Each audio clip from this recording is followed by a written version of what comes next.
Kunaszyk, football, linebacker for the University of California, Berkeley. I went to Roseville High School and American River College, ARC, and I'm from Sacramento, California. Sometimes I get a good feeling, yeah. Get a feeling that I never had before. No, I get a good feeling, yeah. You'll see him right in the middle of your screen, reading his eyes. He's looking for the post right there. And he sits in the. I get a good feeling, yeah. Get a feeling that I never had.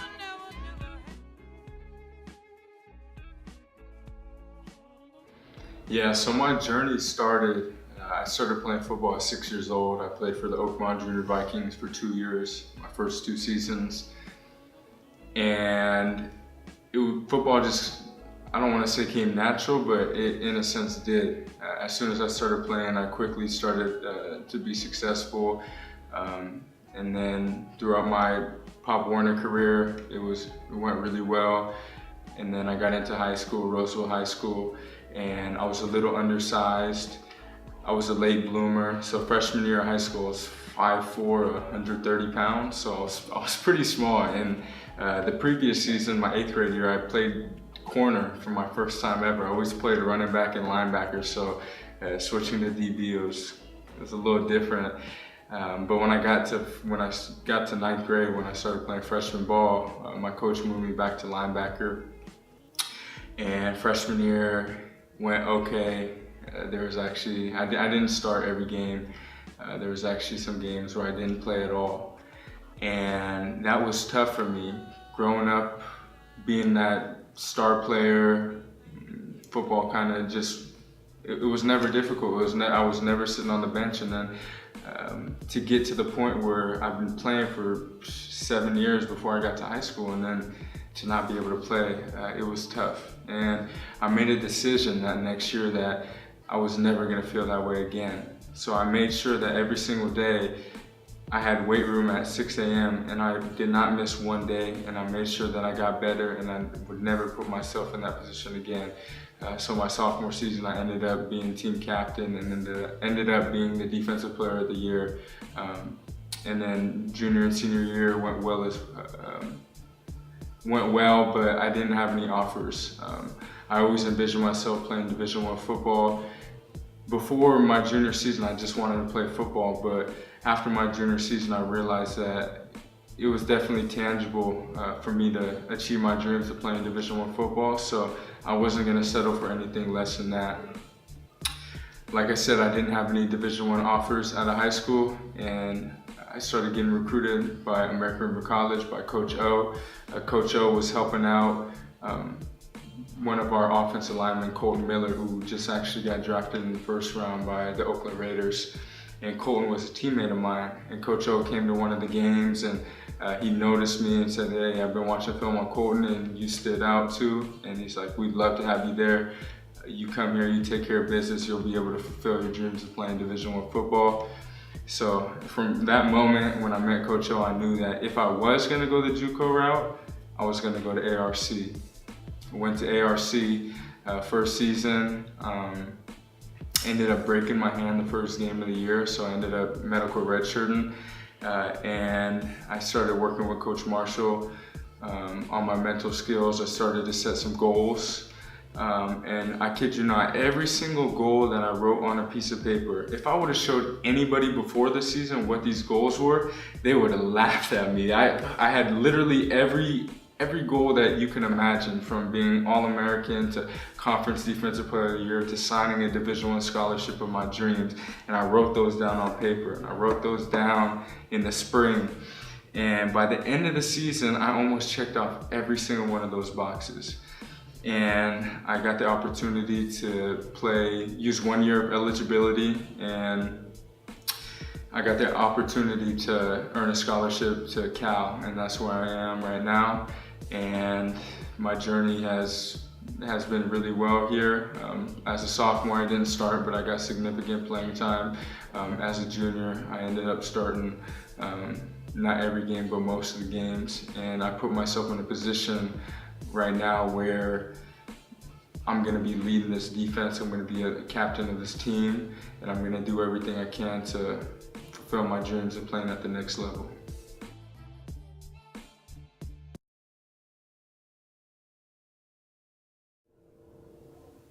My main focus for this year and season is to become the best version of myself possible. And by that, I mean, whether it's with football or school, maximizing every single minute of the present of what I'm doing at that time.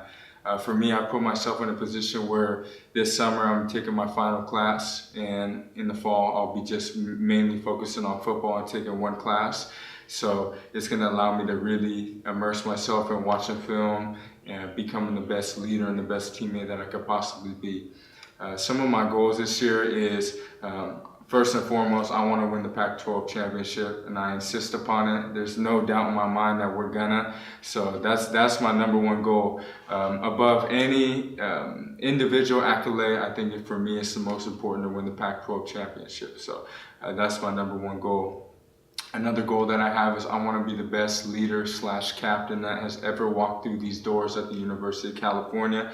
I want to make sure that when I am gone, that I left my legacy behind, that I made sure that the people, my younger teammates, the coaches, that they remember who I was. I stayed true to myself. I put in the time, I put in the work, I did things the right way. I was accountable. I was a great teammate. Those are some of the things that I feel like are extremely important to me, and those are some of my goals for this season. Individually, I insist upon coming the Pac-12 Defensive Player of the Year, first team All-American, first team All-Pac-12, just to name a few. Those are some of the goals that I've written down already. Those are goals that I'm already imagining myself achieving, and those are goals that I will achieve. Some advice that I would give to you young athletes is, you guys hear it time and time again, man, take care of your academics. Take care of your academics. It is so important. Football, or any sport for that matter, doesn't last forever. But the opportunity to get your education and to get that shit lasts forever. Excuse my language. So take care of your academics. A second thing is believe, man. Believe in yourself. Because if you don't believe in yourself, then nobody's going to believe in you. And through hard work, through perseverance, through fighting through adversity, all those things, when you, at the end of the day, if you know you worked hard and you put in the work, you put in the time, everything's going to take care of itself. It may not happen right away, but it will happen as long as you work hard and you believe in yourself.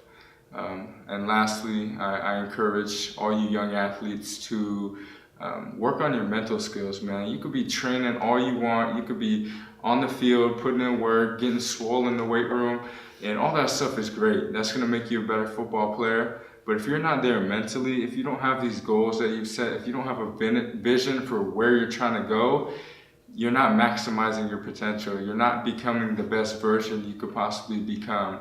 So having the ability to visualize, to set goals, and to work on your mental skills is very important. And I think it's I think a lot of people overlook that stuff because it's not the sexy thing. It's not like like I said, you're not getting swole. But this brain right here it's so powerful, and that's one of the most important things that you can do is take care of your mental skills.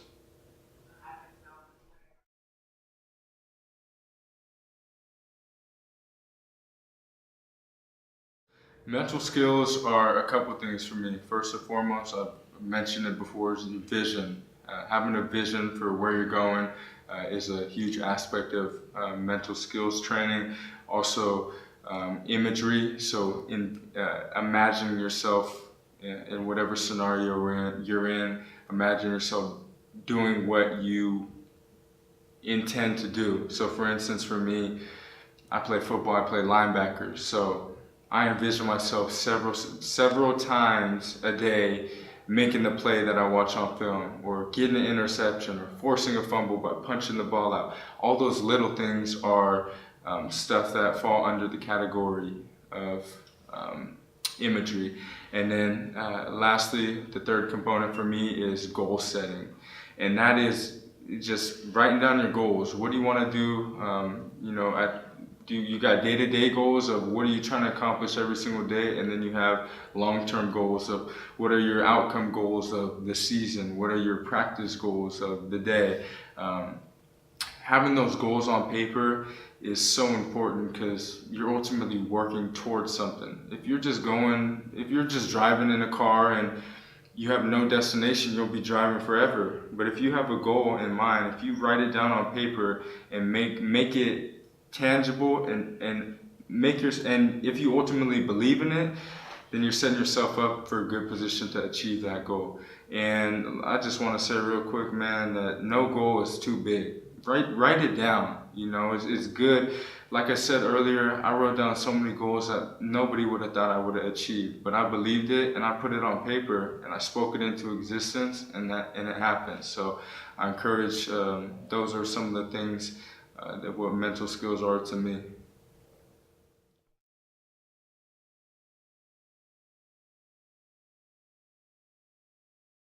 It is never too early or never too late to start on your mental skills training, so I feel like it's important to start right now.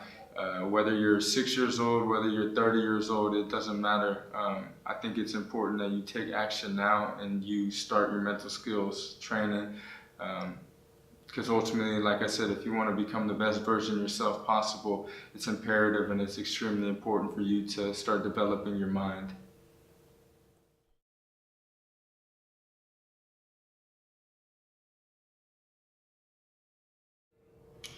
Sports have put me in a position where I know that no matter what I do in life, that I'm going to be successful just off all the characteristics I've gained from playing the game of football, from hard work to sacrifices to dedication to working towards a goal that's bigger than myself, to teamwork. All those characteristics that you gain from playing sports are invaluable. It's hard to gain those doing anything else. So being an athlete and playing sports growing up, I feel like no matter what I go through in life, I've already been through something similar. I've been through many trials and tribulations. I've been through some of my lowest times in life by playing sports, and then I've had some of the best highs playing sports as well. So I know that by being an athlete, it's taught me to be grounded. It's taught me many skills, and I know that when I get into the real world, that I'll be successful in whatever I do.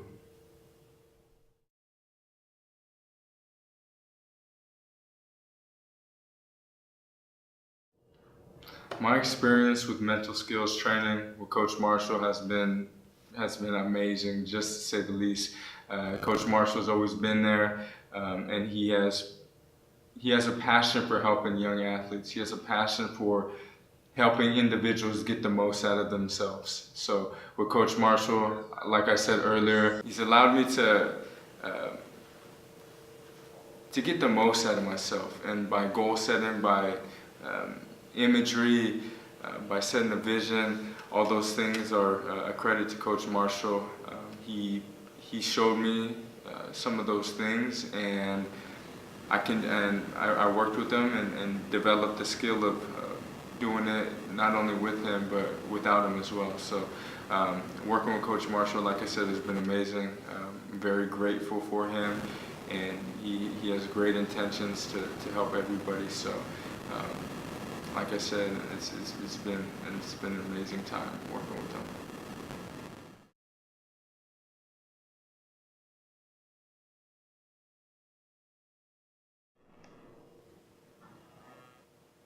Before working with Coach Marshall, I didn't really have any idea what mental skills training was. I remember one time after practice, Coach O proposed the idea of, he said, hey, if any of you guys want to work on becoming a better athlete, go see Coach Marshall after practice. And there was a good chunk of us who went and saw him, and he proposed the idea of, hey man, I want to start my own business. I want to start helping student athletes become more and become the best version of themselves possible. So we're going to start working on some things. And I was all ears, I was excited, anything to make me better, I was in. And I knew a little bit about goal setting, but I didn't really know how to do it. I didn't really know how important it was. And so, to be honest, I didn't really know much about mental skills and how important it is to develop your mindset. I felt like it was, in a sense, just came to me. I've always been intrinsically motivated. I've always wanted to do better and do more. And when Coach Marshall came and started helping us, helping some of us student athletes at ARC out, like I said, my results spoke for themselves. And I didn't know much about it, but now I do, and I'm very grateful and thankful that I started when I did, because now it's allowed me to put myself in this position where I'm going to be graduating from the #1 public university in 3 weeks, and I'm going to be getting ready to play my senior season here in the Pac-12, living my dream.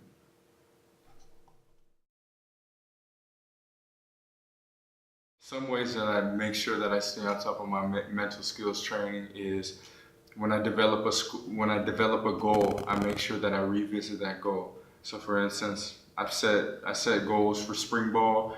I've set season goals, and I make sure that I overlook those goals to make sure that I'm staying on the right path to achieve those. Another way that I practice mental skills is I'm big into meditation and into yoga. This helps me stay centered. This helps with my mindfulness. It helps me stay present in the moment, and it's ultimately allowed me to be happy, to be more relaxed. And I think those are some of the great practices that I do to assure that I stay on top of my mental skills training. An example for me of applying mental skills to the playing field is visualizing what I want to accomplish, visualizing myself making a play, visualize myself reading what I'm supposed to be reading. So for me, I'm looking at the helmets of the guards to the running back. So envisioning those things to make sure that when I get to the field, when I get to the game, I've already seen it. I've already seen it 1,000 times in my head. So when it gets there, it's no surprise. So when I win the Pac-12 championship this year, it's going to be no surprise because I've already envisioned it several times.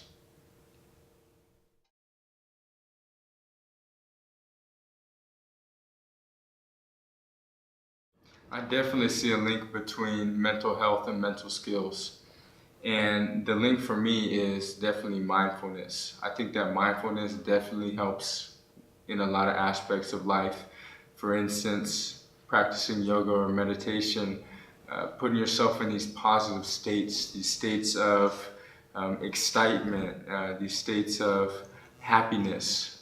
I think when you put yourself in those positions, when you put yourself in those states, I think that they triumph any type of anger, depression, loneliness. All those things I think can be overlooked if you practice mindfulness and you practice putting yourself in the right state.